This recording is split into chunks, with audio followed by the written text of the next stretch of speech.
Namaskar, Rakshak from the NFL Masala podcast. Welcome to season 5, episode 10 of NFL Masala, where we talk about all the latest happenings in the NFL with a little bit of spice.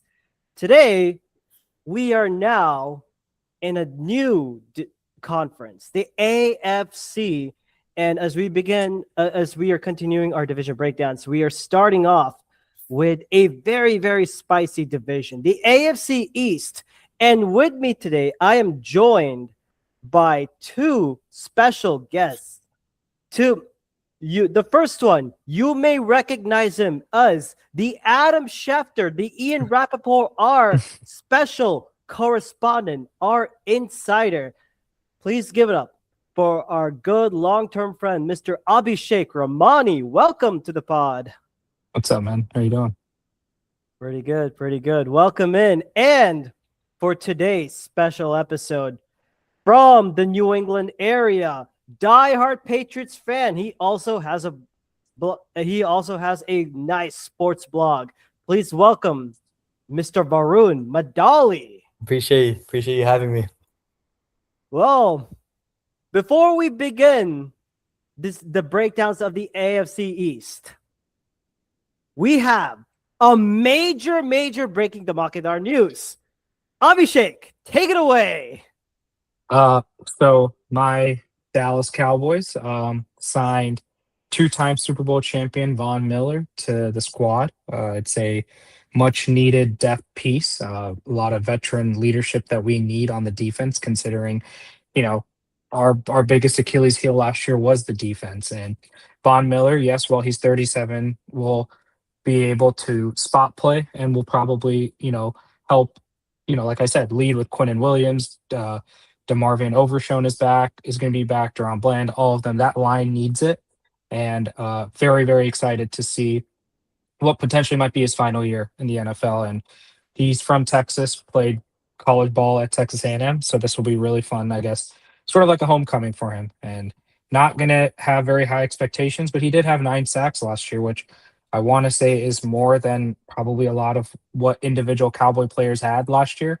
So I think this will be, he's no Micah Parsons. I'm not saying that, but it's obviously going to be fun to have a big ticket player on that defensive line. Very nice. And your thoughts about this, Varun? What do you think about this signing? Yeah, I think he summarized it pretty well. It's like, Von Miller at the stage of his career, he's still a good depth piece, nothing to get blown away about, but again, just a solid depth piece to add for the Cowboys defense that really struggled last year. Mm-hmm. Definitely, man. I think definitely this is a great move by the Cowboys. You have that veteran depth. I mean, to help out guys like with Donovan Ezraku, Malachi Lawrence, and then Quinnen Williams and Rashawn Gary. But hey, don't forget, you have a guy who has played in the Super Bowl twice, Von Miller, to help build off that veteran leadership. I think this is something that they were looking like. It looked like a bit like when we did the NFC East. We're thinking like the Cowboys' only lack was that of veteran leadership. And I think they got a good leader. So someone who can coach behind the scenes. He doesn't need to play too much snaps, just on a third down or a special down rotational base. And Christian Parker may have some ideas on that. So I think it's a good signing. For me as an Eagles fan, of course I'll hate it, but I think it's a very good move by them. So yeah, overall the Cowboys defense has gotten a lot. They've revamped it. So it'll be very, very exciting to see how they play. Obviously, you guys already talked about the draft and how we did, so it'll be very exciting to see. The Cowboys don't need they don't need a top defense. With that offense, like how high powered, you just need them to be average, and you can win. You literally just need them to be top 20, and I think if they're top 20, we could have easily probably won the division, or we could have, we would have probably won the division because I think the Eagles were garbage last year, and they just got in because of the fact that they started so well in the beginning of the year. Yeah. But had the Cowboys any kind of defense, we would have been in so much better shape. So I think this year again, you guys already talked about this, but I think at least I predict them to be top 15 defense with the pieces that we added. And I think not even the actual players. I think the scheme and Christian Parker is going to be a massive, massive upgrade than whatever dog crap we had before. So, yeah, it's definitely an upgrade, but I mean, with Christian Parker calling defensive plays, that's kind of yet to see because most of that was done under his mentor Vic Fangio. But having a Vic Fangio style of defense, it'll be very interesting. And I think, but like then again, like there's a lot of good momentum for the Cowboys with the way they're doing. Plus, and if I wanted to break a little bit into what we saw in the preseason, that UDFA wide receiver, holy shit. We got a gem. I think Cavante Turpin has to watch his back because he's definitely gonna vie for that spot. Cavante Turpin, obviously a great special teamers, but we needed him to be better on the offensive side. And the fact that Camden Brown was able to show something that's exciting. And while we're talking about the preseason, anyone see how horrific Sonny Styles was? That was pretty bad. I didn't watch that, but I didn't watch it, but they showed I was watching a video of individual tape of his, and oh my god, someone said it looks like Kenneth Murray on the field. Like that's pretty bad. That's pretty bad. I have to watch the tape myself because I think it could have been like the new defensive scheme or whatnot, but I gotta see it. And moving on, the second bit of the Makadar news, the Seahawks, they have extended Devin Witherspoon. They extended the Spoon Man to a 4-year, $132 million extension, over $101 million guaranteed, according to Adam Schefter, making him the highest paid corner in NFL history. Like, damn. That's an incredible amount of money and well deserved because Witherspoon was part of that Seahawks dark side defense, especially in the corner spot when they had like Witherspoon, Reek Woolen, slide with Josh Jobe, and the Nick Emenwari who's been balling out, and that front seven. I think this is a well paid, but now with Witherspoon being paid, Christian Gonzalez, he's got to get paid. I'm pretty sure you're gonna talk about that, Varun, but it's a fumble on the Patriots to not sign him earlier on with some of these deals that are going to be coming out. And let's be real, I'm pretty sure PS2 is going to want to come out and be like, because I would say he's top 2 pass or DB in the league, and he's now making less than some of these guys. So I wouldn't be surprised if the market gets topped again. So they better sign Christian Gonzalez soon. That's just how like the corner market's gonna go. Like you have Quinyon Mitchell coming up, Quinyon Mitchell, Cooper DeJean. Those two contracts. So I'm worried about that. Yeah, each of these guys are just gonna reset the market. Yeah. Ideally, you would have wanted it before Witherspoon, but you're just gonna have to pay more. Like that's. I think it'd be rightfully so because Quinyon Mitchell has done like what he was supposed to do, and Witherspoon, same thing too. Like he's been balling out, and Gonzalez deserves a higher contract for sure. Yeah, I honestly think like he was. Didn't mean to interrupt, Baron, but I honestly think Gonzo was the only guy keeping the Patriots in that Super Bowl. Yeah, what we saw, he was the only one. And by the way, shout out to Gonzo, who is from the Colony area. So, yeah, I mean, honestly, if it wasn't for that one great route by JSN, but like completely mistimed ball by Sam Darnold, that was a one bad play that Gonzo had. Outside of that he was terrific that entire game. And honestly, and I will say this, I think he deserves the money, and we're going to talk about this later, but you got the Patriots are set up nice with the fact that Drake May's on a rookie deal, and he's what, third year now? Yeah, going into third year. Going to third year. So and we got to talk about that. We'll wait for that. We'll talk about that. But I think money wise, a lot of these other teams like the Eagles, obviously, and the Seahawks, they got money tied up in quarterbacks, mainly the Eagles. And you guys are paying what, 50 mil for Jalen Hurts, and then you're now paying 40 something for Jalen Carter, and then Yeah. you what, 30 something for Jordan Davis, something like that. Something around those lines. So But I think like what you guys are I gonna think have to give yeah. up. I think you're only gonna be able to sign Quinyon or Cooper DeJean. There's no way you can keep both of them unless I you get rid of unless you really get rid of like, I don't know who you would have to get rid of. I mean, Jordan it's Davis, you'd have to get rid of like players like that. and plus I think like also and also I have like another bit of Demarcus news to bring up. But yeah, by the way, Lane Johnson, I think although I mentioned it like last He's couple of retiring. weeks ago, like Lane Johnson, this is his last season. This is probably gonna be his last season. And also coincidentally with the Seahawks, Tank Lawrence, Demarcus Lawrence said that this will be his last season too. So a bit of that as well. So I think like with Lane Johnson, I mean, it's like I have to see how the salary and the cap is going to play and what Howie Roseman's going to do because he knows like he needs to sign Quinyon, he needs to keep both Quinyon and Cooper DeJean because like those are like the two essential parts. Like we haven't like honestly, if you talk about like Eagles pass, we have not had a good cornerback tandem since the likes of Lito Shepard and Sheldon Brown. Brian Dawkins back at Sim. We're repping Weapons X today, but also, I mean, now, and of course, Darius Slay and Quinyon, but now Quinyon and Cooper DeJean, those are the two young guys, and Reek Woolen, CB's 1, 2, and 3. I think I would imagine Reek Woolen goes somewhere else, and then you either keep Quinyon and Coop because those are your two cornerstones, and Reek Woolen's going to ask for more money if he balls out. And Howie's like, okay, explore the market, you'll just do what we can. I think that could be one way, but then again, you have to see how this plays out this season. You also, I think Jalen Hurts doesn't have any guaranteed money probably left, right? So he's probably going to come back on the table.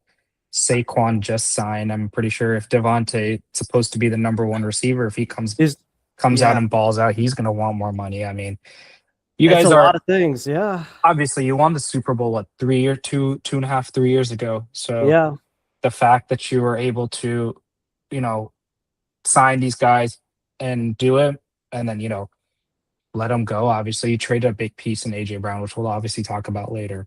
yeah. But his contract's off your cap, but you've got a lot more people to sign, so we'll see. Yeah, but yeah, and of course we have to bring up, last but not least, we do have to bring up a couple of Kutcherdan newses. The first one, after whatever the hell's happening with Terry and Arnold. The Seahawks are expecting to sign Terry and Arnold, according to Jordan Schultz on Thursday. I'm sorry, this makes no effing sense. I don't disagree with the signing, to be honest with you. Yeah, I mean, like the signing is good, but like the human being is like what Terry and Arnold freaking did is like. Oh, of course. Yeah. Yeah, the human being is bad, but I think if you look at it from the perspective of the Seahawks, you're getting what was a top, not top, when I say top, sorry, CB1, 2 for the Lions, and you're going to probably get him for a really cheap deal, and he's going to definitely be suspended, I think, the first at least 6 games. And I mean, if your defense is as good as what it was last year and you just plug in Arnold into it, he could be your solid slot corner after losing Reek Woolen. So, I mean, it's not from a team perspective, I don't think it's a bad signing, but yeah, as a person, I probably wouldn't want to do that, but yeah, it is what it is. And then, of course, last but not least, James Pierce Jr. What the absolute hell is going on in Atlanta? Yeah. He is What happens suspended. when you have 2 as a QB and Michael Penix?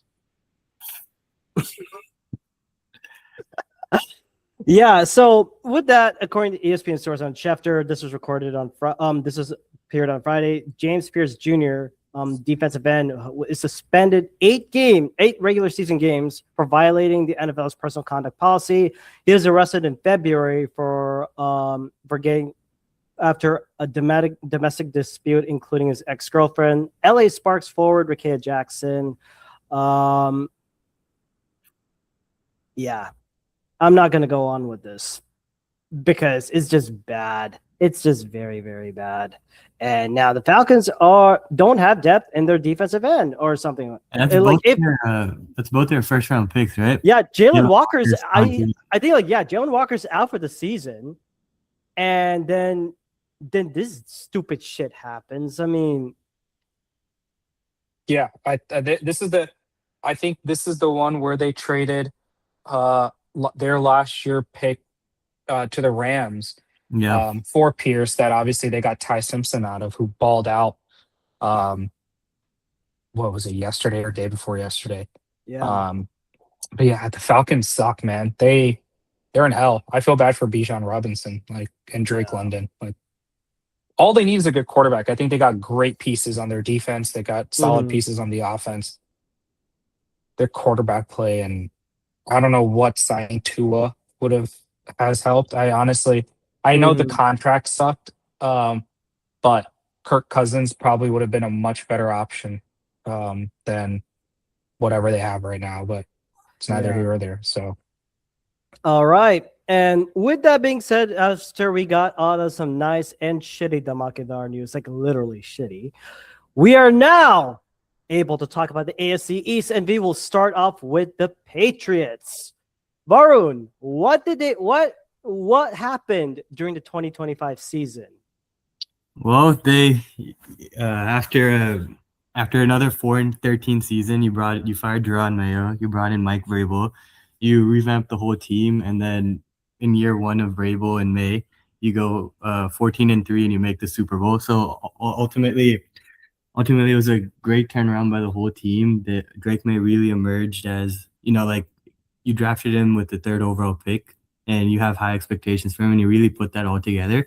Because in 24, his rookie season, you did see flashes of him being able to make plays, but like the offensive line was bad, the receivers were bad, it just was bad supporting cast. So you see everything get put together. You see May really evolve into an MVP candidate. He was one vote away from actually co-winning the MVP with Matthew Stafford.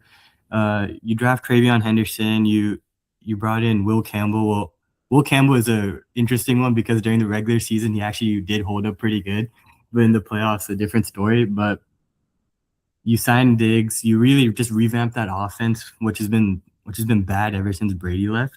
So you just really turn around your whole team, and you have a new up and coming like star QB to build around. In terms of the defense, you have Gonzo, you brought in Milton Williams, you really revamped the defense as well. So ultimately, it was just a really quick, good turnaround by the Patriots this season. I mean, and of course, we could talk about the Super Bowl battle, but I think, like, of course, like, offensive line was a major thing that they had to address after that. But I think their biggest thing was their defense and the way that they were able to keep games very close. Yeah. And if I had an MVP for that season, it's not gonna be Milton Williams. I'm gonna say it's Gonzo. Yeah. Gonzo was your main. I mean, Gonzo had to be your main guy, and I think, and you have to give a lot of credit to Mike Vrabel being that defensive-minded coach and having and knowing like what the Belichick scheme is on defense, and just having that rearranged properly. So that had to be a lot of help for Yeah, and then what I really liked about Vrabel is you brought in Josh McDaniels too. Like, you had Vrabel's a defensive guy, right? So if you bring in like a unproven offensive coordinator to work with the Drake May going into year 2 and it doesn't work out, then you're in a bad spot. But you brought in Josh McDaniels, someone who can get the most out of a quarterback. He worked with Josh McDaniels was with the Patriots in 21, and he made Mac Jones look good, which is pretty impressive. Made the playoffs. Like, you just got a proven offensive coordinator, and he's not going anywhere because he's had multiple head coaching gigs that all turned out bad. So May and McDaniels are going to be working together for the long term. So that's something I really liked about Vrabel, and he hires good coordinators. That's one thing you can say about him. Like, he really turned the defense around. It was horrible under Jerod Mayo. So that's something. Vrabel really provides stability, and that's what you wanted from. That's exactly why you signed him. He's a proven floor raiser, and he can get the most out of a team. I mean, yeah, well said. And Now we got to talk about it. Yeah, Who did they bring in? they brought in AJ Brown. Let's Oh, I'm I thought I'm you were ready to gonna rip say that. Diana Rossini. My bad. I'm ready to rip that Band-Aid off. So just take it all in. Take it all in. This is Yeah, I like mean, my coping thing right now. Just go ahead. yeah, I mean, you saw the offense was good under May. You know, obviously he was second in MVP voting.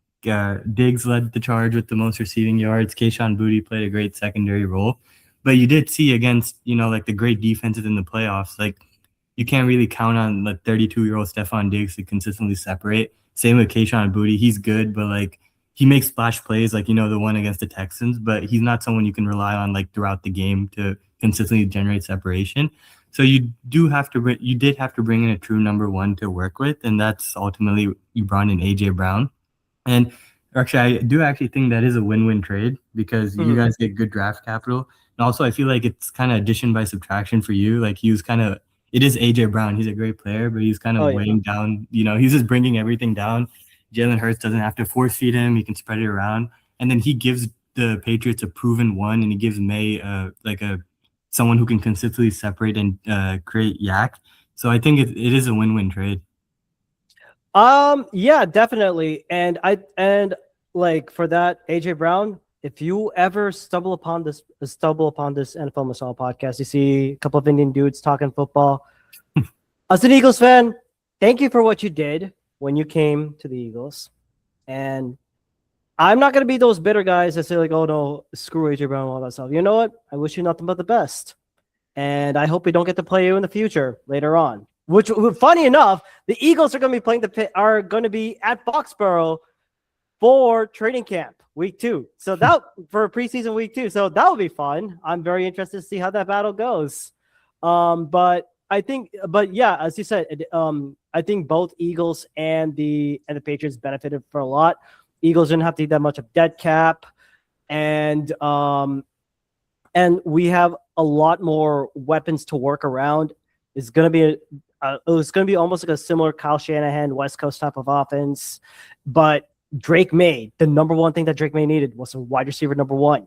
They got it in AJ Mother effing Brown. You're going to love this dude. Like, if you want to know, if like he has, of course, like he may have had a step down, but he still has that ability to separate and that downward speed. And him going up against Christian Gonzalez in camp, iron sharpens iron. It's going to be a lot. It's going to be a lot of fun if you're a Patriots fan. I'm going to tell you up front on this one. And I mean it with all the great intentions right there.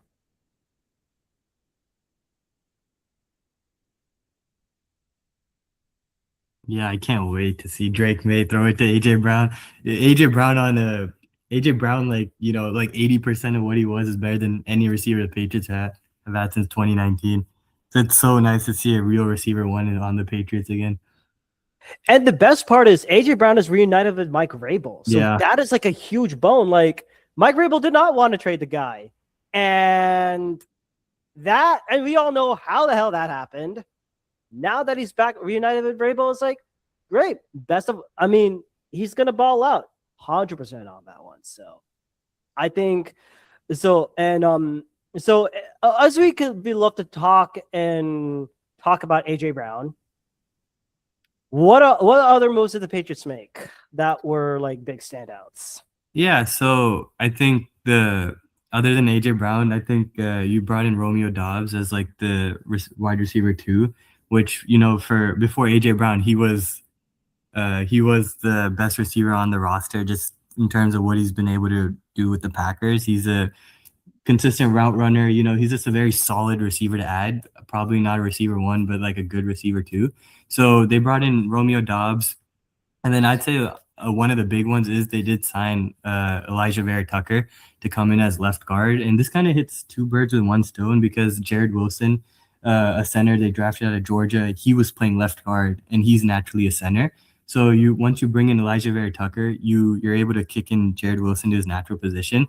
So that really sets up the offensive line. I think this is going to be one of the better offensive lines the Patriots have had in a long time. So that Elijah Vera Tucker, he's a little bit of an injury risk, but when he does play, he is a Pro Bowl level guard. So that is a high floor signing. And then on top of that, it was was a lot of good depth moves. Like you bring in Kevin Byard. He was with Chicago as a safety last year. He is towards the later part of his career, but you do hope you can get like 1 to 2 more good years out of him. And he did play for Vrabel in Tennessee.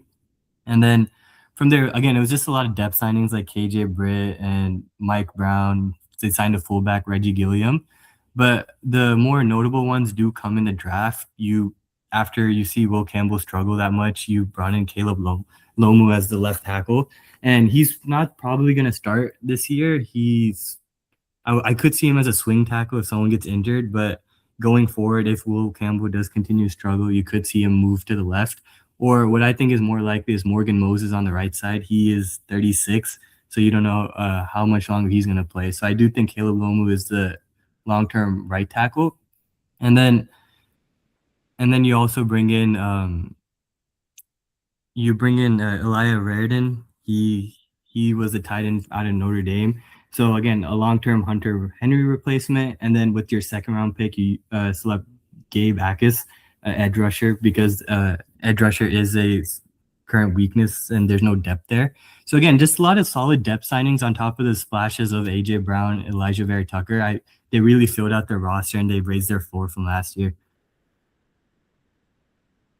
Nice, very nice. Abhishek, I want to get your thoughts about how the Patriots did in their in this offseason so far.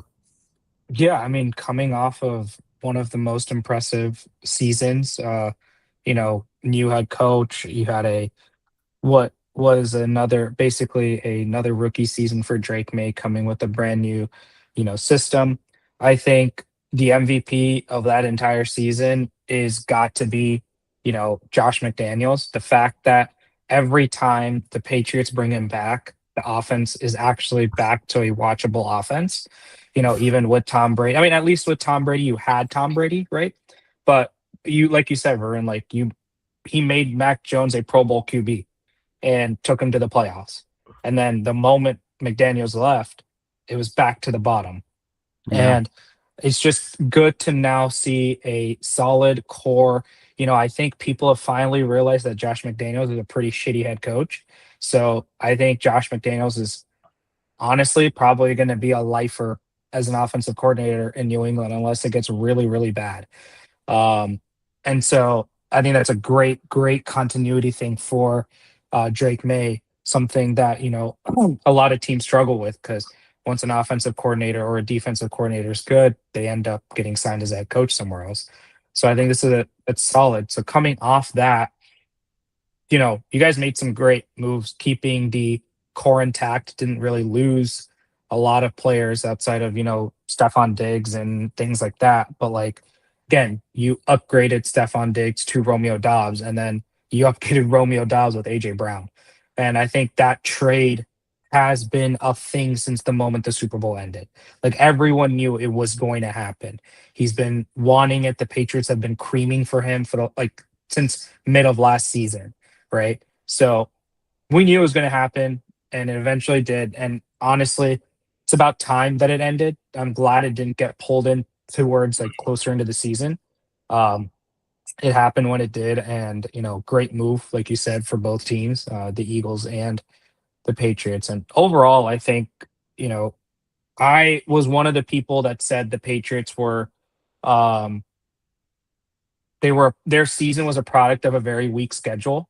Obviously, coming off of I think you guys had a fourth place schedule, right? Or third place, because I don't know who was worse, Jets or you guys at the not this past year, but the year before that. But you had a third or fourth place roster or third or fourth place schedule with obviously AFC East division winning roster. So the fact that you guys got all the way, and when we saw you play an actual team, right, in the playoffs outside of the Chargers, we saw that there were you might have been a product of the schedule, right? So I think that's what the most exciting part is for next year, is that are they really, or are they actually a pretty badass team?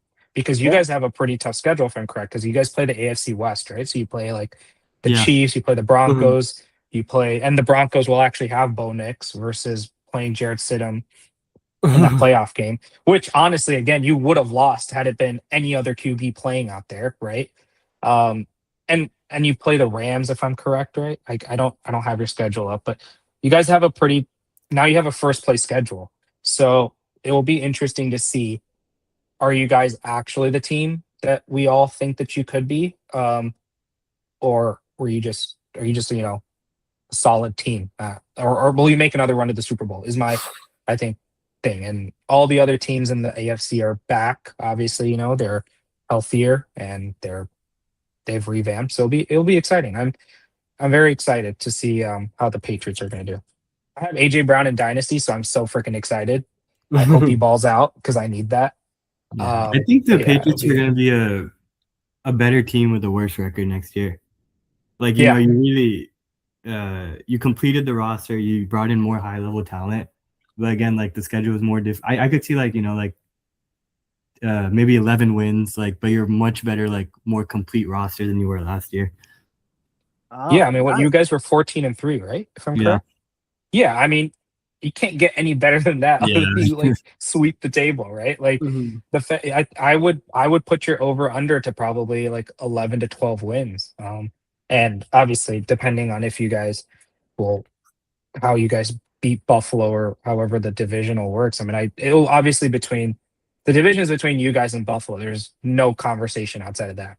So, it'll be interesting how you guys have a tough schedule. I know you open with the Seahawks, then you got the Jags, then I think Bills, and obviously you got a better schedule. So it'll be fun to watch. Be interesting to see how Drake May does with a lot of this pressure on him now. He was, like you said, one vote away from co-MVP. Can he step up? Can, the offense step up? The defense be the same? So I'm excited to see how you guys do. Definitely. And I'm guessing, so I think you basically covered what I was going to ask about next. Like who are your top, so basically who is going to be your Shandar player of the year. And I'm gonna say AJ Brown or Drake I'd May. go Drake May. Okay, that's a good change. And of course 11 and 12 wins and possible AFC. No, you know what? I got to beat the dome moment right here. I think the Bills' streak of winning the AFC East is over. Patriots, the Dark Empire is going to take back again. Patriots win it. And Cameron is going, and wherever you are, I think he's going to be coping and seething, honestly. I think it'll mix. I don't know what the odds are, but I think the Bills will and probably should be favored. But again, I think this is a good year for the Patriots to take it over again. I don't know if the Bills are going to take it. I mean, you got the golden child of the NFL. You got Josh Allen. Well, I mean, there's still. I think right now the odds are. I think the Bills have 11 wins and the Patriots have 10. If I'm correct. So like I think 10.5 and 9.5. So I mean, I think it's a slight edge to Buffalo, but yeah, it's obviously probably because of Josh Allen.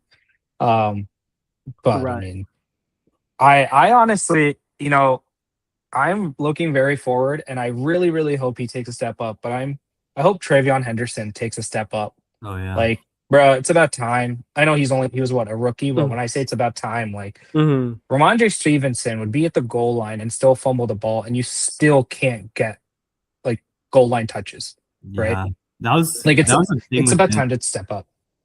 Like he's really struggled with like field vision. Like that was a big blocking problem. Too. He's pretty shit at blocking. And then so like obviously with his speed, you want to use him in space, and they just didn't. Like they just did not use him in space, which was an interesting decision. But I will say, I think part of that is the fact that you didn't have a receiver that scared people, right? Like you could play one-on-one. I mean, we saw it in the playoffs, obviously, where teams with better DBs were able to play one-on-one with you guys, and Diggs and Booty and whoever else you guys had on the team, or Matt Collins was on the team, right? Yeah.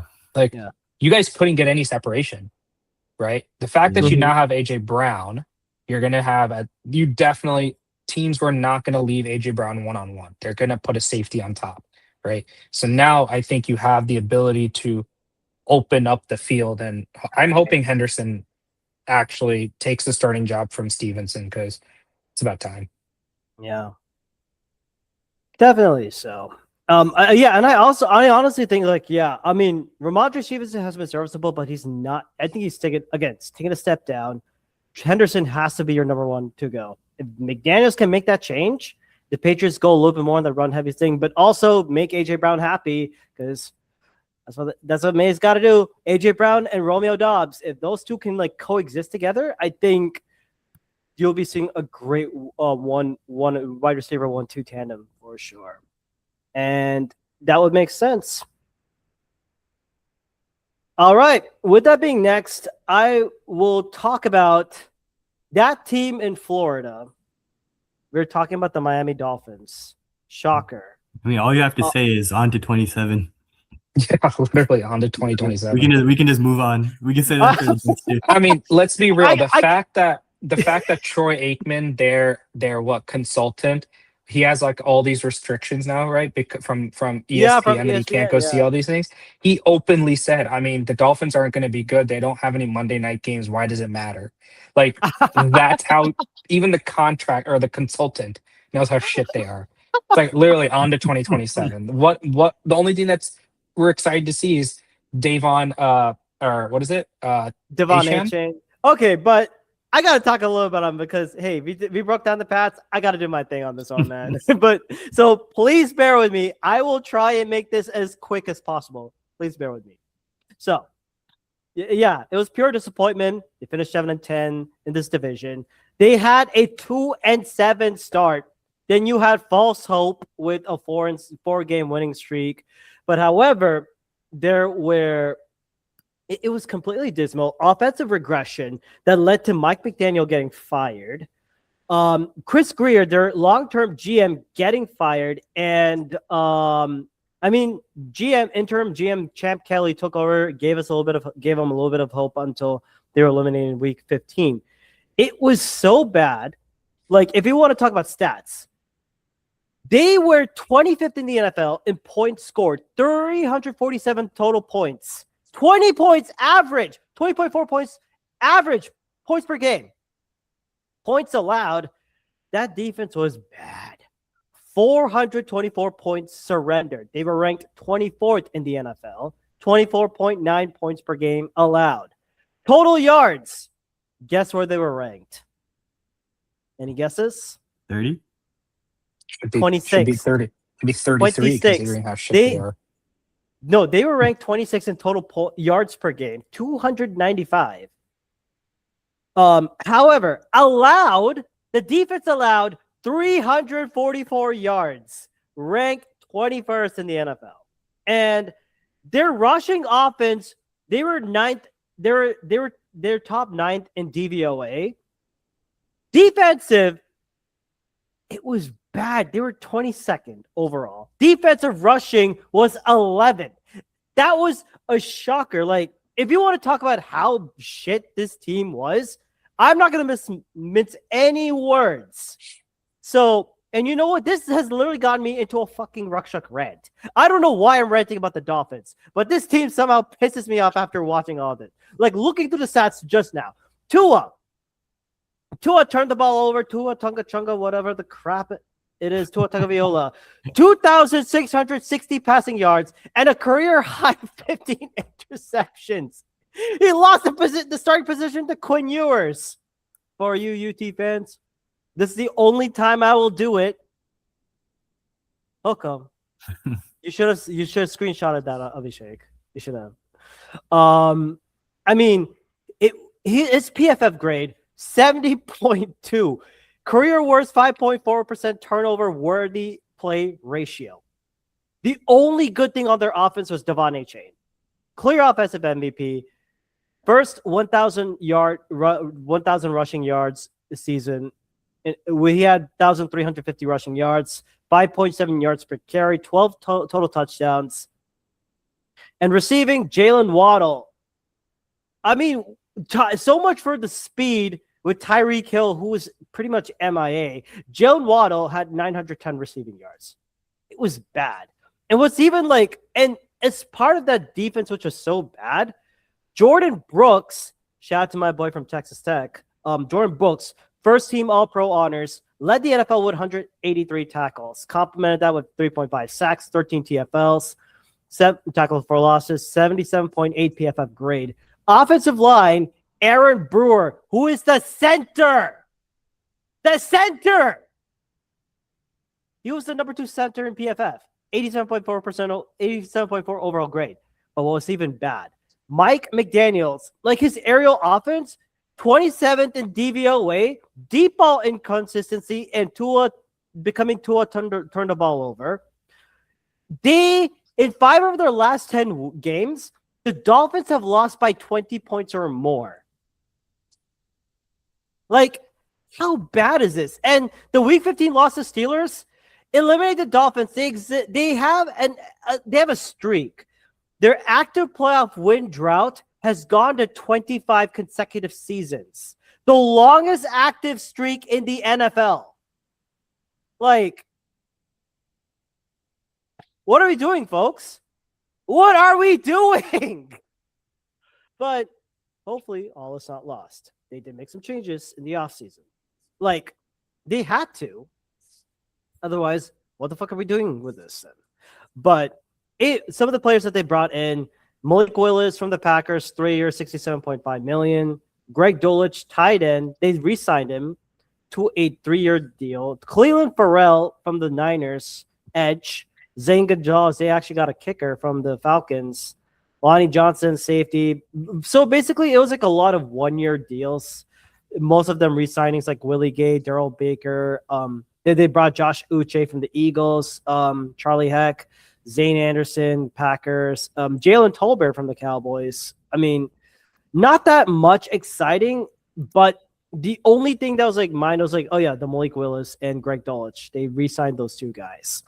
And the players that they let go of, Bradley Chubb, he's going to the Bills on a 3-year, $43.5 million. Cole Strange, one of their guards, 2-year, $13 million. He's gone to the Chargers. Then I thought the Patriots got a good backup in tight end Julian Hill, 3-year, $15 million. Jake Bailey, punter, goes to the Falcons. Alex Ingold, fullback, he'll go to the Chargers. Yep. And Kader Kohu, one of their okay corners, he actually goes to the Chiefs. And they let go of Rasul Douglas, who is now with the Commanders for a 1-year deal. And we got to talk about him. Tua Tagovailoa. He is let go of his contract. He's let go of the Dolphins, and he's now the backup quarterback under Michael Penix Jr. These are the words that are coming out of my mouth for the Atlanta Falcons. What are we doing? But then again, they did make a ton of trades. I mean, it started off with the Dolphins. They did trade away Minka Fitzpatrick to the Jets, which for a 2026 7th round pick, and of course, the Bronco and what I thought was very shocking. I think you guys can agree with me on this one too. The Jalen Waddle trade to the Broncos. The Broncos literally gave up. Let me pull up it. So the Broncos got Jalen Waddle and a 2026 4th round pick in exchange, and the Dolphins were able to get a 2026 1st round, 30th overall, 2026 3rd round, 94th overall, 94th, and the 2026 4th rounder. And they traded with the Cowboys for a couple of changes. The Cowboys were able to get Caleb Downs. I thought that was very good. Cowboys needed that, and the Dolphins were able to get a 1st, a 5th, and another 5th round. And they traded with the Niners again, exchange for draft picks. Again, they did a lot of trading in between, but recently, on August 10th, they traded with the Patriots. When we heard about, Caden Wallace is going to get released by the Patriots, but nope. The Dolphins got Caden Wallace, guard, and a 2029 7th round pick in exchange for a 2026 with the Pats. So that was some of the changes that was some of the highlights. But I thought they had a pretty okay, interesting draft. You guys, I think Abhishek and Varun, I think you guys being the more draft knowledgeable. Let's go. I'll go through some, but not all of them. So let's begin. Number one, they got Caden Proctor, offensive tackle from Alabama. They needed to shore up on the O line, help Malik Willis, and he's a good run run protector. I think and because they literally brought him in for size. I thought that was a good pick. Reminds them of Jordan Mailata against the run. He can wall off and root. Definitely he has to be a starter. Then the second round, they had Chris Johnson, corner from San Diego State. Apparently, he was supposed to be I thought he was going to be like a late day 2, early day 3 pick, but I thought that was pretty good. They definitely needed corner. And then of course, the back-to-back picks from Texas Tech. I really like this one, and I'm going to be a fucking homer for those guys. The second round, 11th overall pick, they signed the best linebacker in college football that year, Jacob motherfucking Rodriguez, man. I mean, great tackler, great anticipation, and he is a great red zone defender. And I just love him. You remember, he like literally won almost like every single defensive award, like the Dick Butkus Award. I thought he was going to be a Heisman favorite, but then Diego fucking Pavia took over. So that's my rant about that. And I'm excited for Jacob Rodriguez. And recently, Caleb Douglas, wide receiver from Texas Tech. Good speedy receiver. He's a good route runner. I mean, of course, you have to deal with the likes of Baron Morton. I know he's with the Patriots right now. And I mean, like Caleb Douglas could play through contract. I know he made that crazy catch against the Dolphins in the preseason week 1. So there is good on that. And then they focused a lot more on their needs. Third, they had a tight end, Will Kamarek from Ohio State. They're revamping the tight end spot. Inline tight end. He can punch, good drive, but I think he's more, I would say he's more of a blocking tight end. And then of course they reshored the wide receiver room. They got Chris Bell along to pair up with Caleb Douglas. And I think, and of course, like, even though they have like Tutu Atwell, Caleb Douglas and Chris Bell, they're going to be your two guys. But then again, Chris Bell is coming off from an ACL injury, but he's a good receiver, good possession built. Then edge, Trey Moore from UT. Abhishek, any thoughts about that guy? Great player. I mean, he was solid for us at Texas, so it's a good building block for the Dolphins. Yeah. And of course, and finishing up, they had their late round picks. They had Kyle Lewis, linebacker from Pittsburgh. That was good. And of course, they also had safety Mike Taffy from UT. I mean, he doesn't have the size, but he kind of reminds. He's almost like, I would say, more like an in-box safety. Like, he could play the box safety role from UT. I would say, and I would assume special teams, and then Mizzou. Then they had wide receiver again, Kevin Coleman Jr. I don't know if he's related to that Keon Coleman, but there he is. And then Sado Traore, edge, DJ Campbell with a trade from UT. Miami Longhorns. Yeah, Miami Longhorns Longhorns and 2 Red Raiders along with their team. Yeah, I'm for my boy Rodriguez and Caleb Douglas. So and Max Lewin, edge from Iowa. So I thought overall, they did a pretty good draft. Because they've mainly focused on needs. That was the main goal. And I think like it was mainly more on like, what can we do to, they didn't focus a lot more on this free agency because of the cap. They wanted to go full young, see what they can get out of it. And honestly, looking at the Dolphins schedule, it's a freaking gauntlet, bro. Like, if you want to talk about, I mean, but also you have to look into what they did in the front office. They brought in Jeff Hatley. No, the first in general manager, they brought John Eric Sullivan, former Green Bay Packers vice VP of player personnel.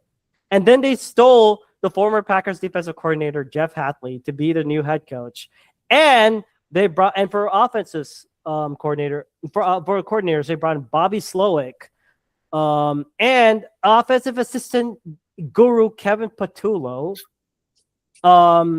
Sean Duggan as the new defensive coordinator, and Chris Tarbor as special teams. I mean, like also they did extend Devon A. Chain and Aaron Brewer. That was one of the big ones. They did let go of Tyreek Hill, Alex Ingold, Jason Sanders, as previously mentioned. But I mean, it's gonna be tough. I honestly don't know who would be if you want to talk about how bad it is, you open with 3 games. Like here's your 3 games. The Raiders, it could be a win or loss. Then you have the Niners, the Chiefs, the Vikings, the Bengals. You could easily go like 1-3 or 1-4 at best. 1-4 right there. And wait, that's not it. You may have a 6-week bye. But weeks 11 and 15, you're playing in the tundra. You're playing at Buffalo. You're playing at the Jets. You're playing at the Broncos. No, wait. Let me repeat this again. 11 at Buffalo. 12 against the Jets. 13 at Denver. 14 against Chicago. 15 at Lambeau, at Green Bay. It's going to be tough. And knowing how well the AFC East has been balling out, the Dolphins, they could play spoiler at best, but if I had a player to watch out for, honestly, I don't. I really don't. I could say either Malik Willis to see how he does in Jeff Hatley's, although being paired up with former Packers like in Jeff Hatley and Bobby Slowick as a new OC, but I also would like to see how my boy Jacob Rodriguez does, because I'm a freaking homer for Texas Tech guys. I want to see them do well. They go 4-13 at best. This is going to be a rebuilding year. It is going to be very tough. What are your thoughts about the Dolphins, y'all? I know we said we wanted to recap, but I had to talk about them. I had to. I'm sorry. I'll let you go, Varun, because you already said what I wanted to say earlier. Yeah, I mean, on to 27. Probably I see 4-13, 3-14. Like, yeah, it's just pretty much a rebuild year. And yeah, probably play spoiler. Like, they need a quarterback. 27 is a good class. Like, this is a tanking year for them regardless. Not much to say. Mm-hmm. Yeah, it's a tank for Arch, honestly. I think it's a go get him for teams like the Jets, the Dolphins. I don't know what other team needs to rebuild with the QB, but I think it's the Jets, between the Jets and the Dolphins, who are the 2 most garbage teams. Cardinals, you got to be talking in there too. Oh, the Cardinals. Sorry, I forgot about them too. Just a lot of forgettable teams, and the Dolphins are one of them. They were really fun to watch a couple years ago, but obviously the gruesome injury to Tyreek Hill, I think was it this year? It's like earlier this year, right? Or the year before I would think that? so, yeah. That was pretty bad injury, and everything just fell apart to the fact that they never built an offensive line for a guy that came out of college very injury prone is pretty pathetic on the front office. And there's not really much to say. I think Devon Achane, from a fantasy football perspective, is going to be fun to watch because he's going to be getting all the touches pretty much. But other than that, I mean, like you guys have said, probably play spoilers, a couple games, and then whatever. Honestly, like, on to 2027. Couldn't have said it any better. Now, we move on to that team in upstate in New York, the true New York team, the Buffalo Bills. But you're going to talk about that other team, because Varun and I would have been like on to 2027 again. Yeah, I was ready. We could go back to I'm back. doing that next. I'm doing that next. Go back to back if you want. But yeah, the Buffalo Bills. So where we start with their 2025 season, they ended the season 12-5. They were second place to the Patriots. That week 2 game against the Patriots ended up being that essential.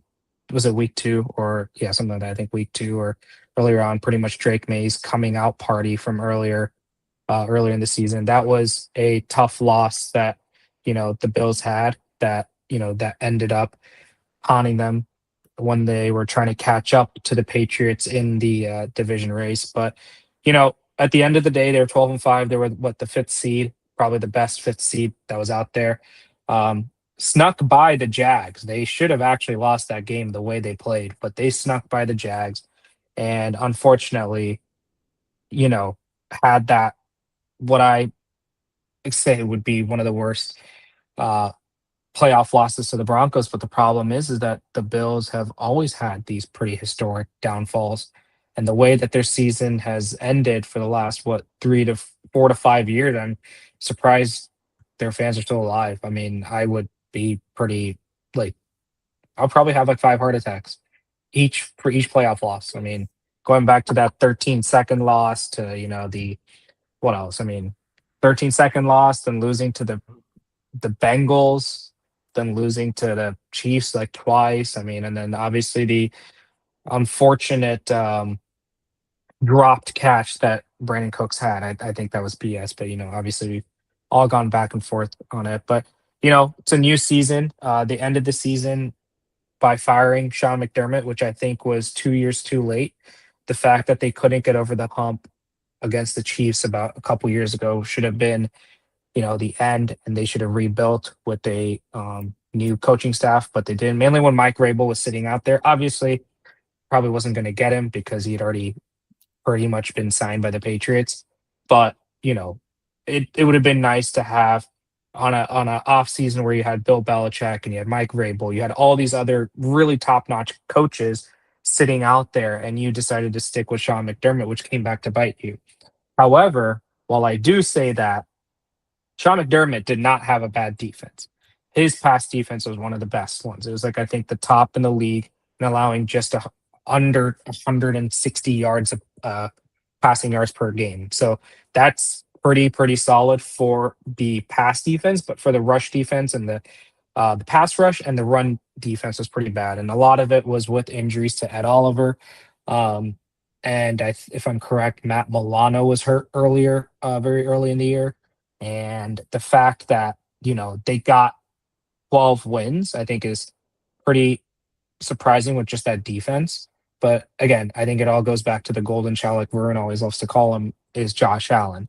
When you got 17 back there, I think anyone has hope that they can win a game. So going into 2026, obviously we all know that they opened up a brand new stadium, Highmark Stadium in Buffalo. We're not going to talk about the fact that fans can't see in some seats. That's just pretty dumb, but probably goes in par with how Buffalo just is. But they had a pretty solid off season, I want to say. Obviously, starting off with the firing of Sean McDermott, and I honestly think was a surprising hire for Joe Brady. I thought that some other team might poach him, but I think it's a good continuity for Josh Allen. The only thing that I'm very, very shocked about is that dumbass Brandon Beane still has a job.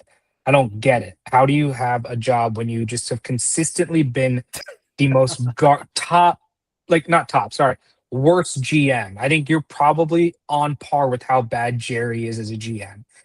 You do not make solid. At least Jerry makes moves. You just don't. And then you just expect Josh Allen to do everything for you. But he got promoted to football operations, which is shocking. But they signed Jim Leonard as a defensive coordinator, which is, I think, a solid signing. If I'm correct, he was I think he was the defensive coordinator for the Broncos, if I'm correct. I could be wrong. And obviously, we know how good the Broncos were defensively. But like I said, going into 2026, they made some pretty decent moves. They re-signed DeMar Hamlin to his, Make-A-Wish contract. And then you got they did sign Bradley Chubb, sorry, which is a good addition to their pass defense. I think, and then the biggest move, which we were all shocked, but I think is going to be a very good move, was the trade for DJ Moore. For DJ Moore, you finally bring in a solid number one receiver. Now we can have our conversation about whether he is a number one receiver, but when you compare it to the likes of Keon Coleman and Khalil Shakir and Joshua Palmer, he is a number one, and it'll be a it'll be a solid safety blanket for Josh Allen. And obviously adding on to the fact that he already has Kincaid and Dawson Knox. So very, very minor moves. I think a lot of depth pieces got added on, and a lot of that young talent like Shavers and some of them are coming back from injury. But the two biggest moves were obviously the Josh, or not the Josh Allen, the DJ Moore addition and the Bradley Chubb. But again, I think no matter what, their defense is still a question mark. They did let go of their. Oh, I forgot too. They also signed C.J. Gardner-Johnson as well, but I know he did get nicked up in the in training camp, so I don't know how that looks. But they did let go of obviously two of their solid pieces that they've had over time, which is their Teron Johnson and Taylor Rapp. And those are two of their pretty big cornerstone pieces over the years on their defense. And, they don't have them anymore. But I think it's just another year of riding the offense. James Cook was the top running back last year. So it's just riding that run defense with Josh Allen behind them. And, like I said, the AFC East is between the Patriots and the Bills. There is no other conversation. And again, it's a Super Bowl or bust year for the Bills, and I don't know how much. I don't think they're going to get very far. I don't think they're obviously going to make the Super Bowl, but you can never discount them because of Josh Allen and how good of a player he is. Mhm. But I hope he cleans up some of those turnovers that he had versus the Broncos, mainly that end of the half turnover that he had that flipped over to a field goal for the Broncos. So that was pretty bad, and I hope he doesn't make those. He actually did have a pretty decent season in terms of making those bonehead mistakes, but obviously it just comes out to wherever you need him to be perfect, he just ends up having the dumbest turnover, and you shouldn't have that from what people call him a top 3 QB in the league. So Mhm. top 3 to 4 QB. So yeah, the Bills are, they had a solid draft as well. I know they made a couple of moves during the, I'm sorry, I'm drawing a blank during the draft. I'm trying to pull up the draft again.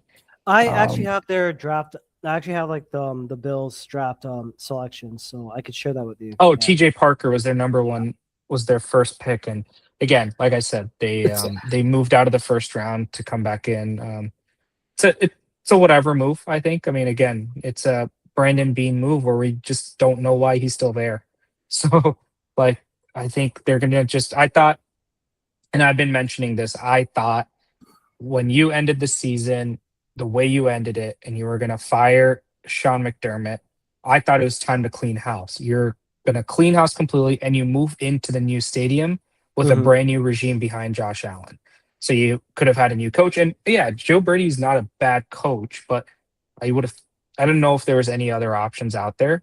And then I thought they would let go of Bean, but they didn't. So I wouldn't be surprised if the Bills lose again, he gets fired, but it's too late at that point. But yeah, I think a good sign, the draft pick Skylar Bell will be pretty fun to watch. Obviously an offense, but other than that, it's the Bills are the same, in my opinion. I don't think they've made any moves that move the needle for me to be like they're better than the Chiefs, they're better than the Broncos, or they're better than the I think they're on the same line as maybe a hair below the Patriots just because of that move for AJ Brown. I think that Mhm. kind of pushes the Patriots up a little bit, but they're right in the same line as I think the Patriots, the Jags, the Texans. Um, so yeah, at least with the Texans, at least with the Bills, the quarterback play is going to be better than the Texans, but yeah, they're all in that same line, and it'll be interesting to see how their inaugural season in their new stadium is like. Yeah. Which I'm really surprised they put a dome because the fun part about playing in Buffalo was that the cold, the wind, the snow, the fact that they put a dome over it with some like obviously the middle is open, but that's the fun part about playing in Buffalo. Or that was their Achilles heel when they had people playing there in the winter, and that's Mhm. what we always said that they needed home field advantage. But it's interesting, I You also think have Josh Allen too. Like huh? your QB is gonna play good in like those windy conditions. Like that's a big Exactly. advantage. right. Yeah, that was the advantage that Josh Allen had, that he knew how to play against the wind and with the wind. Some of these QBs didn't, mainly the LA QBs like Brock Purdy or Matt Stafford. Obviously, is a really good QB, but he struggled Mhm. in that snow game in Chicago.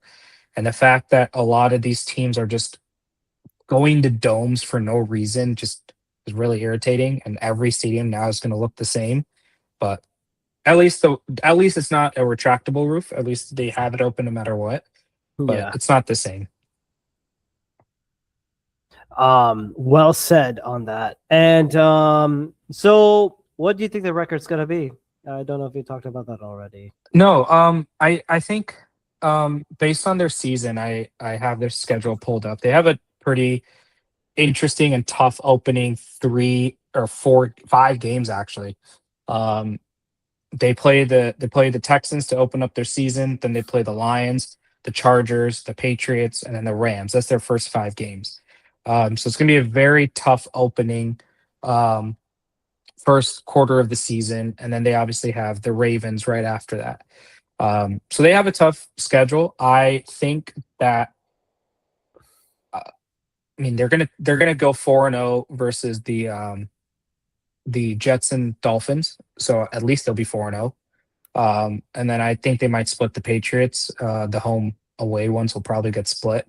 Mhm. So I think I think they'll be around that 10 to 11 win. Um, I wouldn't put it more than that. Mainly, obviously injuries we don't know or what's going to happen, but the fact that their season opens up and we know how bad the Bills have played versus the Texans over the years, like they just cannot block Will Anderson Jr., Daniil Hunter, or Stingley's locking up people. So Mhm. it'll be interesting to see how they open up the season, and um, yeah, it'll be tough quarter for them. But I wouldn't be surprised if they do a 10 to 11 win season. And I think that week, I think they play the Patriots. What was it? Week 13 in New Mhm. England in December. That's probably going to be the deciding one of who wins the AFC East. So yeah. Yeah. I can't argue with that. What do you think, Varun, Yeah, about I mean, other stuff? I have them at 10-11 wins, same as I had the Patriots, like 10-11. Like I think it will come down to like the tiebreaker, like Mhm. like the who'd you beat, like the record. Like I think it'll be tied and it'll just go there. And then I will say, like, as a Pats fan, like if the Bills actually like, brought in a new regime and actually changed their culture, it would have been a lot more like they would have been a lot more scary than what they did now, because you kind of fire a coach and kind of like turn over a new page and just like bring in a new culture, and you just bring in the same offensive coordinator that melted down with Josh Allen, 4 turnovers on offense. So I don't know. It doesn't really make that much sense to just bring in the same guy if you want to change the regime. Like I would have been a lot more scared if they brought in like if they took a swing on like Mike LaFleur or Stefanski or something like that. But it's like it just feels like the same old Bills. It doesn't feel like anything changed with them. So Mhm. I would say like 10-11 wins. Josh Allen's gonna be Josh Allen. They'll go into the playoffs favored because again they have Josh Allen, and I can see them melting down. And it's just the Yeah. Bills. Like that's what they do. Yeah, they're gonna melt down in the second or that divisional game. They'll melt down like they always do. And I like I said, I don't think Buffalo is just talked about because of Josh Allen, right? I mean, Yeah. if he wasn't there, they'd be in the same this would be a cakewalk for the Patriots to win the AFC East, Yeah. right? Like, Oh, 100%. I think this they would be cleaned like up the 20-year run that you guys had with Brady, because there was no one there in Buffalo, the Jets and the Dolphins. So yeah, man, I just don't think. I think it's just gonna be the same old. There's no new changes. There's no new movements. And like you said, Varun, I would have hoped for a new regime because that would have been fun. You had a John Harbaugh sitting there too. If you wanted to change culture, you had him there. Or if you wanted to bring in young blood, I thought they would have gone after like Jesse Minter or something, Yeah, that would have been a or great. gone Yeah. after like, that would have been a great hire in my opinion. But I think the fact that, and if you've seen over the last couple of Super Bowls, and the team that's been there, like playing in the Super Bowl, it's majority of the time it's that defensive minded head coach, right? Mike McDonald, Mike Vrabel. Who did you guys play? I mean, other than Andy Reid, but like you see a lot of those good teams are defensive minded, and that shift is happening to a more defensive minded head coach and having a solid OC. But I think the fact that they wanted the continuity with Josh Allen, that they signed Joe Brady, I don't think Joe Brady's going to last 5 years. I think he's going to be fired probably if they don't.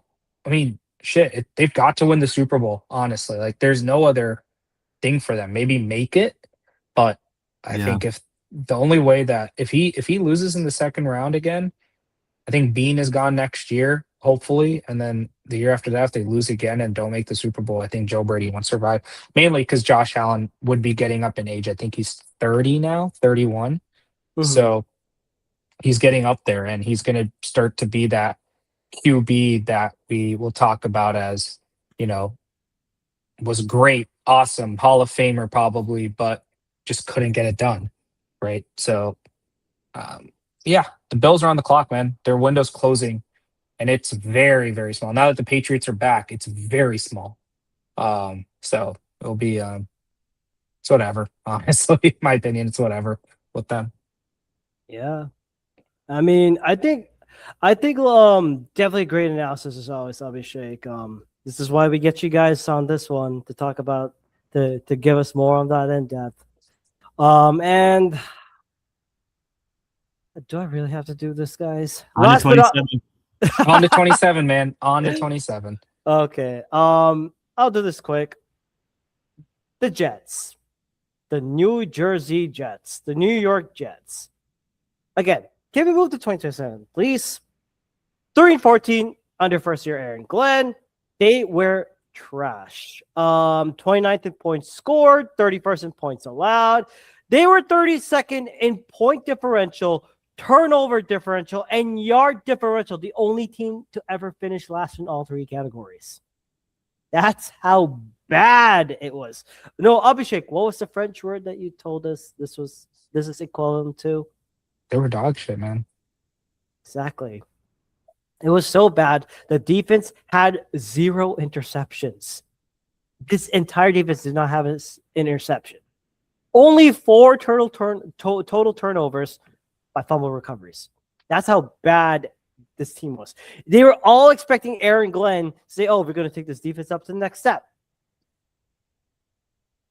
Didn't happen at all. I mean, Justin Fields struggled. Then you had Tyrod Taylor and Brady Cook take over. Yeah, and it was so bad. And you know what? They didn't even have a wide receiver to break 400 receiving yards. Garrett Wilson was 395 yards. He only played 6 games and he had an injury. They did not have a wide receiver to break 400 receiving yards. That's how bad this Jets team was. I mean, it was so bad, they literally had a fire sale.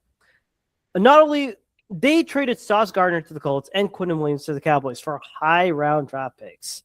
And I mean, great trades in there, in my opinion. They had to do those solid trades. 2 first rounders for Sauce, and Sauce goes down. Like that's a great trade. And then Quinton Williams was a win-win, obviously, from both teams. But you got a first back, which is great for depth and rebuilding. I mean, and you know what's even crazy? They were the first team to finish the season with 0 interceptions since tracking interceptions began in 1933. Yeah, they were pretty bad, man. We're doing this, and I mean, like, they let go of first year Daryl Morey and Aaron Glenn. I mean, like, although they were in their first year, so it was very, very bad. So what did they do? Of course, we talked about the Sauce Gardner trade and the Quinnen Williams trade midseason, but what did they do this season? Their only biggest signing was from the Bengals. They got Joseph Asai, edge, for $34.5 million. Demario Davis, linebacker from the Saints, on a 2-year, $22 million deal. David Onyemata, defensive line, and a couple of 1-year contracts. Kingsley Edengbare, David Onyemata on that defensive line. Nishan Wright, corner. Andre Sisco, Keke Nwangu. And for the Jags, it got Tim Patrick. So I thought that was a good, decent signing. He's a serviceable wide receiver, not that good. But I think like Joseph Asai, Demario Davis, David Onyemata, Kingsley Edengbare, and Dane Belton, those were like your only major signings. Of course, they let go of Elijah Vera Tucker, 3-year, $42 million to the Pats. John Sampson, guard, to the Ravens. Quincy Williams, okay linebacker, to the Browns for 2 years. And then a couple of 1-year deals like Isaiah Oliver, Kalen Saunders, Tony Adams, Tyrod Taylor, John Mechie, and Stone Smart, and Hendon Hooker. And there were actually a couple of trades, what they did. So what they did, the Jets traded Jermaine Johnson to the Titans for Tavadre Sweat, nose tackle, to reunite with Robert Saleh. And they also traded a 7th-round pick to the Dolphins for safety Minkah Fitzpatrick. So some interesting trades from there. And of course, they got Geno Smith from the Raiders in exchange in the swap of draft picks. They traded away Justin Fields for a 27th pick. And in the draft, they made a ton of trades with the Niners, the Lions, the Bengals, the Seahawks, and they actually gave an old receiver to the Seahawks, Irving Charles, for the 2028 7th round. So it was more like trying to make some space for the cap and go with young talent. That was the big that was the entire thing that they did. They extended Breece Hall to a 3-year, $43 million. And they accepted Joe Tipman, their extending center. And what they did in the draft, I thought it was a very interesting draft for them. Of course, we talked about the number one. We were thinking like, if we were arguing would David Bailey go second or third, after what happened in the first round, we could definitely say that Daly Bailey was like the best available. I thought that was a good pick. He would be someone for Aaron Glenn, big boy from Texas Tech. He was part of the defensive line that held off against the run. I mean, you had Skylar Gill-Howard, Romello Height, David Bailey, and also the backfield, Jacob Rodriguez. And I could go on and on, but I'm not going to, because I'd be creaming over that Red Raiders defense. But yeah, David Bailey, good. I mean, he is a great pass rusher, tough for blockers. I thought that was a good foundational piece that you could build off of. And then they made a couple of trades, especially with round 16. They took Kenyon Sadiq out of Oregon with number 16. What did you guys think about that pick? About that pickup? It's a good move. It's a solid move for them. Great offensive piece. Yeah, I agree. I just like it's a little like they have Mason Taylor, like they use 2nd-round pick on him too. But like it's a lot of like premium assets at tight end, but like he's a really good chess piece to use. Hopefully the next coaching staff for the Jets know how to use him. Yeah. Yeah. And yeah, go ahead. Yeah, no, I was going to say next coaching staff and next quarterback. I mean, I hope they like take I'll say whatever I need to say after you're done, workshop. No, and speaking of, and I mean, since we're talking about that Jets new coaching staff, they actually made a ton of changes. Guess they instead, I think like Aaron Glenn is going to try and become more of to he'll probably take more role on the defensive side, but offensive coordinator, they actually brought in Frank Reich. They brought Reich back. He replaces Tanner Engstrand for stability, and defensive coordinator they brought in Brian Duker, hired away from the Dolphins, but he'll operate as a non-play calling coordinator. So Aaron Glenn is going to be taking over. Some of the key positions that they got: Seth Ryan, passing game coordinator from the Lions; Carl Dunbar, defensive line, veteran hire for the front seven; Bill Musgrave, quarterbacks coach. He'll work with Geno Smith and Cade Klubnik. I'll get to it later.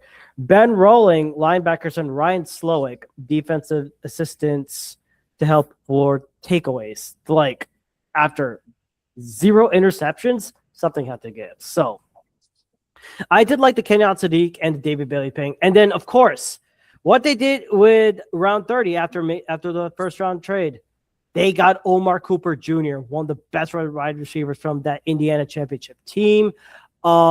Great. He lines up in the slot, but having Omar Cooper Jr. to pair up with Garrett Wilson, who's still recovering, Adonai Mitchell, Tim Patrick, Omar Cooper, Kenyon Sadiq, Mason Taylor, that has to count for something, right? At least he'll give them some kind of space to work with. Like, do you have another weapon that you can rely on? Not just like if they want to go like heavy, if they wanted to go like full like running or like tight end set like Kenyon Sadiq and Mason Taylor, you'd probably go like 2 tight end personnel. I mean, that's one way you could go about it, or you can try and dump off more to Omar Cooper Jr. and you let the Rooks and Cooper and Sadiq take over. That's what I could see from it. But I think the first one, David Bailey, that's your core. That it has to be your core piece in that defensive line. You build through the trenches. That's the NFL Masala route. That's the NFL Masala way. Then you build up. Then you have tight end Kenyon Sadiq and Omar Cooper, 2 good wide receiving threats. I don't know who the hell's up. I mean, if Geno Smith is still a quarterback, probably not that much, but at least work on something. And then the second round, they decide to focus on Aaron Glenn's best thing with defense. They got D'Angelo Pons from Indiana, 5'8", 182. He's definitely undersized. He plays very sticky compared to Chris Harris Jr. This is the post-Sauce Gardner pickup that they had to work with. He's very twitchy, good foot, short area. He's not that good, maybe physically. He was probably on bail man coverage. Very good instinctive player in zone. Good awareness and angles. So if Aaron Glenn wants to run more zone defense, this is something that they could do. And they also built up more on the line. They got Darrell Jackson Jr., defensive tackle, 6'5", 315 pounds from Florida State. He's part of that D line. I think like he was able to work with like mainly with run blocking. I still needs to work with pass rush, but something to work with. Then of course, quarterback Cade Klubnik from Clemson, basically a backup QB at best. Alex Cooper, offensive guard from Miami, 6'6", 334, good. He can move defenders, but blocking could be better. And VJ Payne, safety from Kansas State. He started 42 games over the past 4 seasons on run support. Plays downhill, but can work on length. He's missed 12 tackles on design rushes. But I mean, it's something to add. Like what they're doing right now. They're building depth, young depth. So yeah, I mean. And plus, I found out that Tavondre Sweat is out for a couple of games. I don't know when and now, but Kingsley Enagbard, Tavondre Sweat, Harrison Phillips, Will McDonald, Demario Davis, Jamin Sherwood, and Kiko Malgia. But then, of course, your backups, a little bit better, David Onyemata, David Bailey, Mozzie Smith. Mikhail Walker, and then your corners. I mean, your secondary is still there, but I mean, you have a veteran in Mika Fitzpatrick. You got Brandon Stevens, Javarius Brownie. I mean, with Pons, who's injured, Malachi Moore is still on the bench. So I thought he would step up, but he's way back behind Minka, Cisco, Belton, and that. And so I wouldn't be. So it's like there's like a lot of moving pieces, like a lot of young talent on the defensive side, and on offense is not that much. I mean, you're going to be focused mainly on the run game with Brees Hall, but Frank Reich will try and build more of an RPO concept, like he's did with Philadelphia back in 2017, with Carson Wentz and Nick Foles. But him as a regular coach has not worked out very well. So, and I think like having Garrett Wilson come back from injury, Adonai Mitchell, Brees Hall, it's a lot of hypothetical what ifs, but there is some promise with those young guys that are trying to get this roster spot or even a starter. But the question is, can it account for a winning season? Hell no. Hell no. But they need to show some kind of improvement. And it's going to be tough. I think, and if I want to take this a little bit ahead, I think 5 wins at best. 5 wins at best. It's going to be, I mean, Aaron Glenn will know how to coach his team, but I just don't know. I mean, you look at their schedule. After Tennessee, the first week, they got Green Bay, they got Detroit, they got Chicago. That is an NFC North gauntlet right there. Then you have Cleveland, New England, Miami. Easy. Vegas is a toss-up because you don't know if Kirk Cousins or Mendoza is going to start. KC's a loss. Buffalo's a loss. Chargers are a loss unless the Chargers find a way to charger it. Dolphins is a toss-up because you don't know who the hell. If it's going to be Geno versus Willis, God forbid. Their only wins are going to be against the Cardinals. You don't know about the Vikings because J.J. McCarthy, like, I don't know what's happening with him unless Kyler Murray lays an egg. So, I mean, your only guaranteed wins against Tennessee, Arizona, maybe Cleveland, maybe the Dolphins, maybe Vegas. 5-6 wins at best. At best. And if I had a Shandar player, I'd keep my eye on David Bailey. I think he can bring some kind of value. I would say maybe defensive rookie of the year if he takes off. He will be that spark plug for Aaron Glenn's defense. I can tell you that, hands down. That's just me. What do you guys think? I mean, dude, it's on to 2027. Shit. Like, what more can you say? It's just, I mean, I think they have more of a future and more of a exciting, what do you call it? Yeah, exciting future or something to look forward to considering the way they've drafted, the trades they have made to, get that capital. They still do have good players and, like you just said, David Bailey, who got drafted, and you obviously still have Brees Hall, Garrett Wilson, and then Omar Cooper is going to be really fun to watch as well. But, I mean, honestly, dude, I mean, Geno Smith, your quarterback, that's literally the plug to get the number 1 pick. So he's done it consistently. So, I mean, shit, like I said, for the Dolphins, it's tank for Arch. I was about to say tank for Tua. Tank for Arch. Yeah, honestly, man. I mean, as a Longhorn, I don't know where I would want Arch to go because Ruin personally, I would not want him to go either places. Yeah. But it's either there or the Cardinals. And the Cardinals have probably one of the worst schedules. So like, who knows? But I mean, yeah, man. The Jets are. At least they get their stadium name back. You can call them MetLife Stadium instead of New York, New Jersey Stadium. But nothing great to look forward to, honestly. Like, I think a 5-win season. Honestly, I think they might sneak a 6th win if they end up pulling a spoiler against either the Patriots or the Buffalo Bills. Yeah. But I want to say five wins. I don't do anything more, and I think Aaron Glenn will be fired at the end of the season. Like he Mm. needs to go.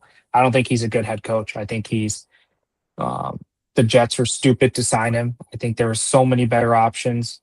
They should have fired him the year before, but they just didn't. And here we are. Yeah, I'm with you on the Glenn thing. Like, I never got the hype with him. Like, even as a coordinator with the Detroit Lions defense was They were so bad. bad. They were So always bad, getting yeah. flamed. But yeah, I don't think the Jets will amount to much this year. What I will say, this might sound like a hot take, but like, I think in a year they could, like, excluding quarterback, they could have one of the best like supporting casts for like on offense. Like, if you look, they have a good offensive line. It's been good the last 2 years. You have Brees Hall, Garrett Wilson. You drafted Omar Cooper Jr., Adonai Mitchell, and then you have Kenyon Sadiq with Mason Taylor. I think that's like, I think that could be one. That's one of the better offensive like supporting casts. It's just about finding the QB, and if you can get like solid quarterback play, like I do think the cast is a lot better than what the Raiders had. So I think if you pair him with Frank Reich and a decent supporting cast, I think they can win 5-6 games. But again, I think they have a lot of young talent. Like I see it like a decent future with them. It's just about getting the QB. But for this year, I think 5-6 wins. But it's on to 27. They got to get their guy at quarterback. Yeah, I mean, they do have Cade Klubnik, right? So, I mean, do they really believe that he's their future? Which, I mean, I think it all depends on how Arch Manning plays, right, in this upcoming season. Because if he actually balls out to what we all believe he is hyped for and what he can do, yeah, I mean, if the Jets end up with the number 1 pick, they're taking Arch Manning without a question, right? But I I think with Frank Reich, and a better supporting cast, Geno Smith might win you some games, Yeah. right? Because he might have one of those random ass games, and I wouldn't be surprised if he gets benched in the middle of the year, where they're preparing for that tank, and Yeah. they need to get that higher draft pick. They could just play But it Klubnik really too. depends. Yeah. Huh? They could just play like once their season's over, just see if you have anything with Klubnik. Like Yeah. if he's bad, like Mhm. Yeah. have a top pick either way. Yeah, but it's like they're playing the trade for Geno Smith probably was one of the, I don't say the dumbest, but I don't understand why they did it. Mainly if they wanted the number 1 pick, right? Like Geno Smith is going to be your number 1 starter. So, and you want your quarterback for the future. So why not just play out Cade Klubnik or Brady Cook, whoever's on your team, and just get the number 1 pick, right? But I know fans and teammates don't like doing that, and Aaron Glenn's obviously trying to protect his job. But like from a front office perspective, I don't understand why they made that trade. Mhm. Because he's going to win you at least 2 games. And who is the Cardinals quarterback? Jacoby Brissett. I mean, he will probably get you Yeah. 2 wins, right? And then who's the Dolphins QB? Malik Willis, right? He could potentially get you 2 wins. So it's like, out of those 3 QBs, who are the better ones? I think it's toss up between Brissett and Geno, maybe, right? Very shitty toss up. So like, I think if they really want to have but the QB depth in college for next year's pretty solid. So I mean, I don't think they're gonna be upset with the number 2 pick, but it all depends on how Arch plays, in my opinion. Yeah. I think Dolphins and Jets move to 2027. Yeah. That's all we could do at the moment. Yeah, but I think their 2026 will be exciting to watch the For sure, younger players. Like the Dolphins just don't have anything to look forward to except Achan, right? Like, Yeah. what else are you going to look forward to? Cedric Wilson? Like, no, like you're not going to. Like, I don't even know if Cedric Wilson's still on the team, but like, still, I mean, I could check that up right now, like as we're talking about but that. still, like, I think I'm more excited to see Garrett Wilson come back. Interested to see Adonai AD Mitchell and Omar Cooper. So in their defense, I mean, they got Demario Davis back too. So, or they signed Demario Davis, right? I know he's older, Yeah, but they did sign. They did did sign him. Davis. So, yeah. and they got Minka Fitzpatrick. So, I mean, that's I mean, something. Yeah, I mean, like with the Dolphins, I mean, other than I think Chris Bell's out, so Jalen Tolbert, Caleb Douglas, Kevin Coleman Jr., Malik Washington, Tutu Atwell, Jalen Rager. There's a friend. Oh my god. Oh, Todd God. Washington, tight end Greg Dulcich, Will Karamak, and then QB Malik Willis, Quinn Ewers, Cam Miller, Mark Gronowski. Yeah, and then Devon A. Chain, Jalen Wright, Ollie Gordon the second, and Donovan Edwards. That dude's still there.